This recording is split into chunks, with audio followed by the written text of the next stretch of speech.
smoking, coming down off the drugs. She came at me just crazy, and I ended up punching her in the face, and she just passed out with blood all over her neck, and I'm like, what am I doing to myself?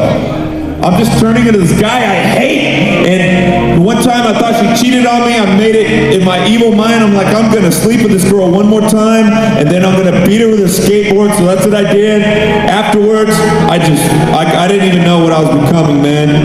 And she got hooked on crystal meth, ended up leaving our family. And I was like, this chick, I mean, we couldn't make it work, but this chick got hooked on drugs, and she left her daughter and me, and now I'm a single dad. I'm like, this chick's a scumbag. I can't believe I would never get like that. When I got clean after my divorce, I got clean a little bit, and I tried to live the right life, and I started drinking again about 4 months later, and then I ended up doing drugs. I ended up doing methamphetamines. I turned into a junkie for 2 years. Just like I thought she was a scumbag, I turned into that scumbag, and I toured the world. I had to hide my drugs in my pills, my deodorant, wherever I could. My band members didn't know I was doing it, and I was at a point in my life where I was going to either die or I was going to get it together somehow. But I just hid from it for 2 years, just shoving the stuff. I got hugely addicted to porn. It's just crazy, man. It's just, the guilt was consuming me. I'd fly home in between tours. I'd be like doing drugs in my room, and then have to go make my daughter dinner. I don't know if I'm getting any dope residue. You know what I mean? I felt horrible. And I just came to the end of myself, and I was like, I gotta get clean. I gotta see what's up with this life, man. And I couldn't get clean. I just tried. I went to a rehab. I couldn't get clean.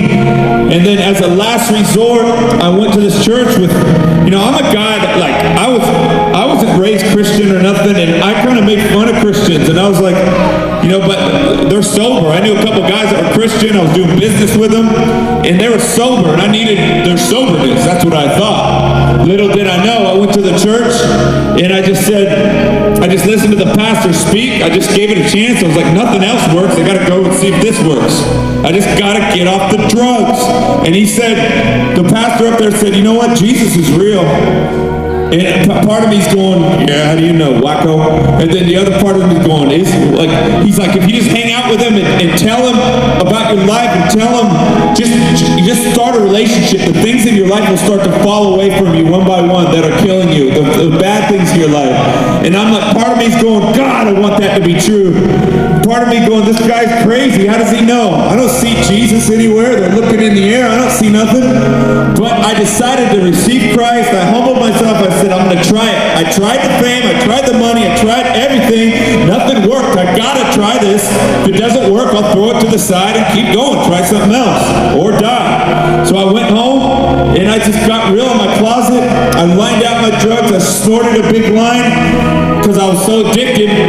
But I got the revelation that God loved me as I was, that he would change me. So I just said, Jesus, are you real like that guy said? Am I talking to the wall? Can you change me like that guy said? If you're real, please come into my life and just change me. Because my daughter needs a dad that she can count on. Her mother split on her. I don't want to die or split on her. I just was real, man. You know what? I acted like God was hearing me. I had to try it. And within a couple of weeks, I don't want to take too much time, but a couple of weeks after going back and forth with the drugs, I felt this presence come around me and inside of me. It was like gushing river of peace just inside of me. It's like nothing but love. I didn't feel condemned. I did the most horrible things. I can't even tell you some of the things I did because only God and me, between me and him. But I just felt nothing but love and forgiveness and everything, and it was so real that I just instantly changed.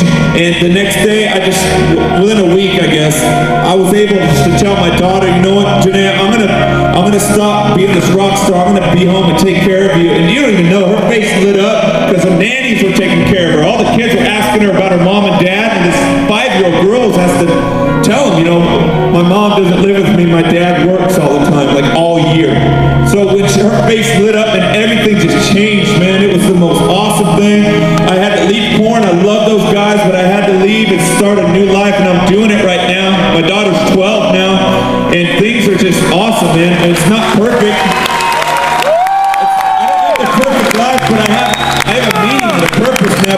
sleeping all day and trying to be a rock star and hanging out with girls and just partying all night. It's like I got something and it's the best. And man, no matter, I had millions in the bank and all kinds of fame and money and everything, and nothing made me content. But when God filled me with that peace, that's what filled me. That's what completed me. And it's because He was calling me. He had something.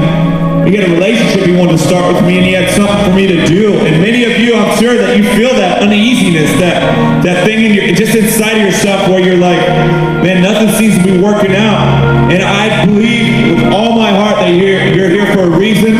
I'm not no preacher. I'm not trying to I just like to share my story. My gift is I attract people that are looking and searching.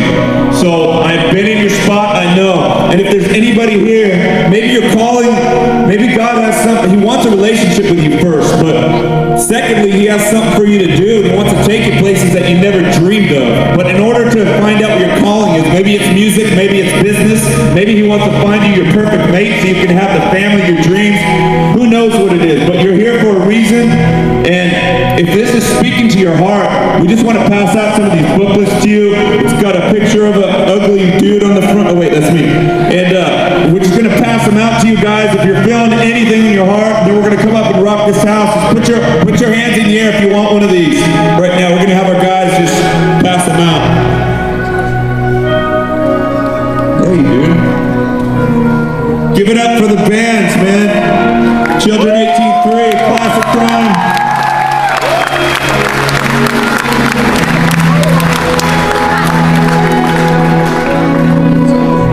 I just trip out on my life, you guys. I am such a different person, but I'm not so different and turned Christian that I'm like weird or nothing. I'm the same guy, could rock out. I got saved and went to the tattoo shop. Started putting Messiah on my neck with the needle. You know, that's just me. God loves me how I am. He loves you too. He'll just make you a better you when He puts Christ inside of your heart. It's the most awesome thing. So, anybody that got this book, I don't need that. I look at myself every day. Anybody that got that book, if you're serious, you want to meet your Creator through Jesus, and you want to take that step, we're going to go over here. Look at the light back there. See the neon lights back there? I'm going to walk back with you guys, and we're going to go talk to this guy, Dave. If you really want to get serious, and it's not about autographs right now, you guys, we'll do that afterwards. If you really want something and you need a change in your life, meet me back there. I'm going to introduce you to Dave, and then we're not going to start the concert until he brings you back in, and then we're going to rock the house. So thank you very much for your time.